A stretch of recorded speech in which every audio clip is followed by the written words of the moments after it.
بسم الله الرحمن الرحيم نحمده ونصلي ونسلم على رسوله الكريم أما بعد السلام عليكم ورحمة الله وبركاته. Alhamdulillah, we're passing through final few days of Ramadan, and it's important to reflect upon this blessed month and to remember the key aspect which Allah subhanahu wa ta'ala highlights in regards to the month of Ramadan. So Allah ta'ala mentions in the Quran, كتب عليكم الصيام كما كتب على الذين من قبلكم لعلكم تتقون. That Allah Ta'ala has mentioned, addressing all the Muslims and all the believers, that the fasts they've been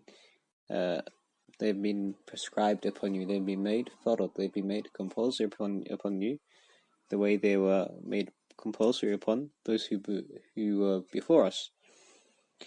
But what was the purpose behind this? What was the purpose behind the fast being made compulsory?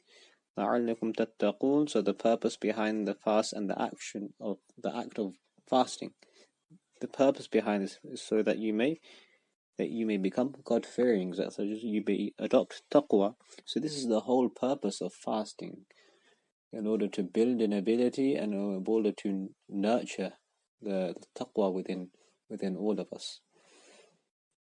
Now, taqwa is there are different levels of taqwa, and the most important thing is that through fasting it contributes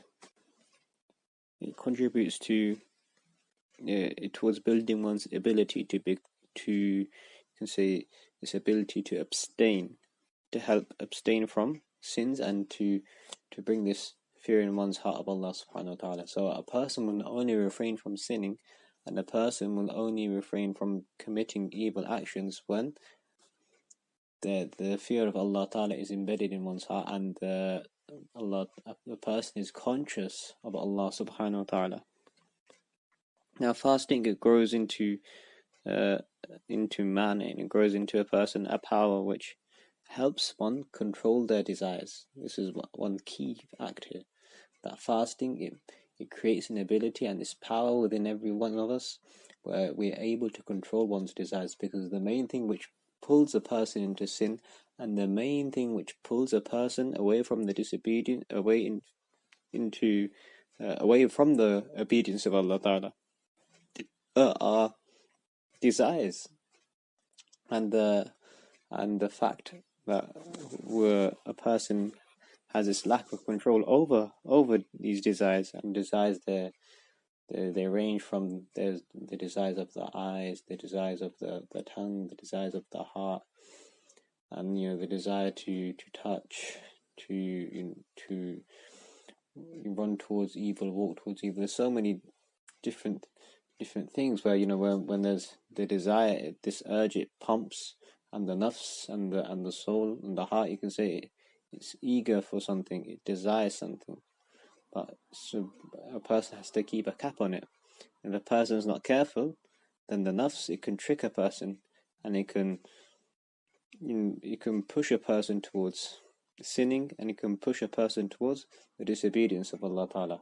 Now when that happens, then this affects one's connection with Allah subhanahu wa ta'ala. This you can say spoils, and this harms one's connection with Allah Ta'ala. The way, for example,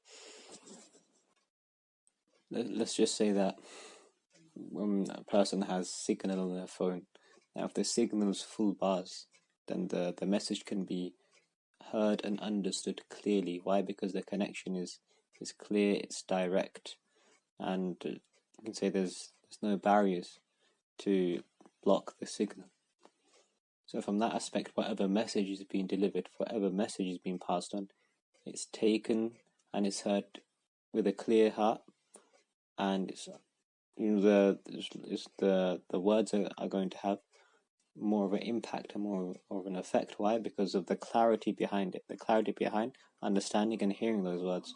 Now what happens is, for example, if a person they sin, then you can say the signal which is connected to Allah Ta'ala, you can say that a barrier is made.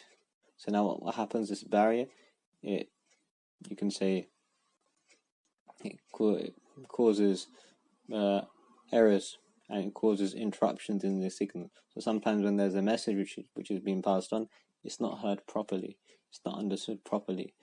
The effect of Allah Ta'ala's commandments and Allah Ta'ala's words, it's not fully materializing in the heart the way it would have if a person had that clear signal. And then the more a person sins, it's like the more barriers are being created in the signal, the more fuzzy it feels, the more strange it will feel.